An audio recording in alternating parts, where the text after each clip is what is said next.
जीव विज्ञान का शाब्दिक अर्थ दो भागों से लिया गया है। BIOS, logos. बायोस का अर्थ है जीवन, लोगोस का अर्थ है अध्ययन। जीव विज्ञान, अरस्तु जीव विज्ञान के पिता कहलाते हैं। इन्होंने पुस्तक जंतु इतिहास लिखा है। वनस्पति विज्ञान के पिता थियोफ्रेस्टस कहलाते हैं।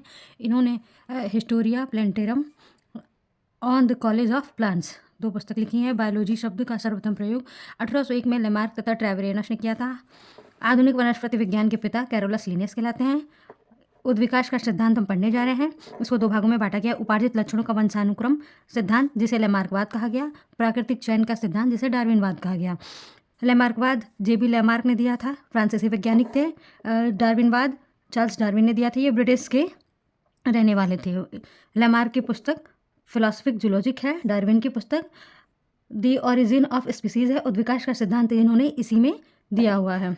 अनुवांशिकी परिवर्तन जो अगली पीढ़ी में जाते हैं उन्हें उत्परिवर्तन या म्यूटेशन कहते हैं। प्राकृतिक चयन अस्तित्व में बने रहना या योग्यता की उत्तरजीविता, सर्वाइवल ऑफ फिटनेस कहलाई। जीवों का वर्गीकरण जो है, वर्गीकरण विज्ञान के पिता कैरोलस लिनियस कहलाए। ये स्वीडन के रहने वाले थे। फादर ऑफ टैक्सोनॉमी भी कहा गया इन्हें। बुक इन्होंने लिखी है सिस्टेमा नेचुरी।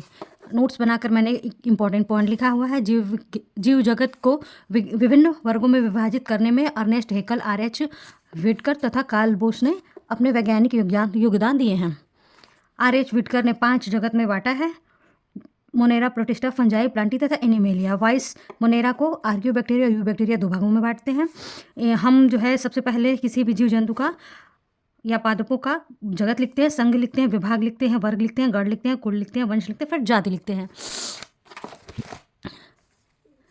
जीवों का वर्गीकरण जो है द्विनाम पद्धति पे लिया गया है, जो कैरोलस लिनियस ने दिया है। ये स्वीडन के रहने वाले थे।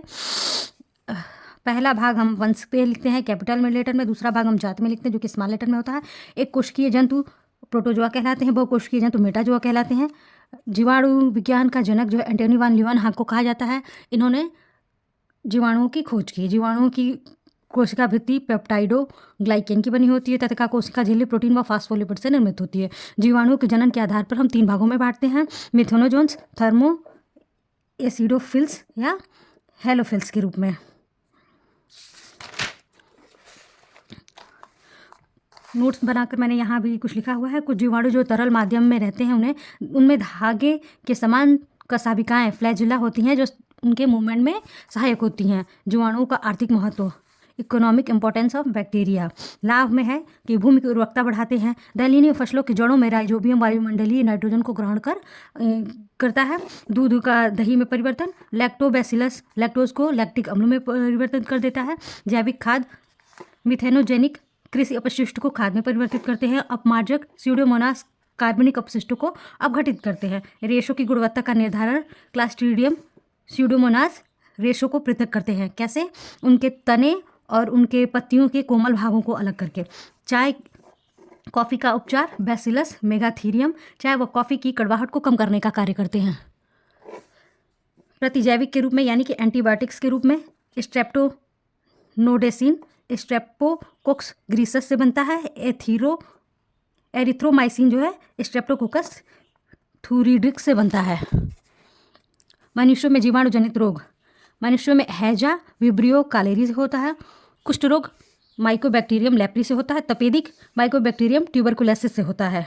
वनस्पतियों में जीवाणु जनित रोग, आलू में सेथिलियो रोग, फलों में क्राउन गाल रोग। सेथिलियो रोग स्यूडोमोनास सोलेनी सीएरम से होता है और फलों में क्राउन गाल रोग एग्रोबैक्टीरियम ड्यूमेफिसियन से होता है। अब हम पढ़ेंगे माइकोप्लाज्म के बारे में। माइकोप्लाज्म काफ़ी इंपॉर्टेंट रहा है। सबसे सूक्ष्म सरल तथा आत्म प्रतिलिपि करने वाले ये होते हैं। कोशिका भित्ति नहीं होती परंतु वृद्धि एवं प्रतिलिपिकरण के लिए इनमें डबल स्टैंड डीएनए प्रेजेंट होता है। मॉलिक्यूल्स कहा जाता है इन्हें। क्यों? क्योंकि ये कोमल त्वचा वाले जीव होते हैं। कोशिका भित्ति इसमें नहीं पाई जाती, इसीलिए प्रतिजैविकों का प्रभाव यानी एंटीबायोटिक्स का प्रभाव बहुत अधिक नहीं पड़ता है। एग्जाम्पल है पेनिसिलिन, बीटा-लैक्टम। ये इंपॉर्टेंट लाइन है। जीवाणु, विषाणु व कवक के बीच की कड़ी माइकोप्लाज्म को कहा जाता है। ऑक्सीजन के बिना व किसी भी आकार में ये जीवित रह सकते हैं। नीलहरित शैवाल के बारे में पढ़ेंगे। इन्हें हम साइनोबैक्टीरिया कहते हैं। साइनो शब्द ग्रीक भाषा से लिया गया जिसका अर्थ नीला होता है। नीलहरित शैवाल के एग्जाम्पल्स हैं स्पाइरुलिना, एनाबिना, नॉस्टॉक व आसिलेटोरिया आदि।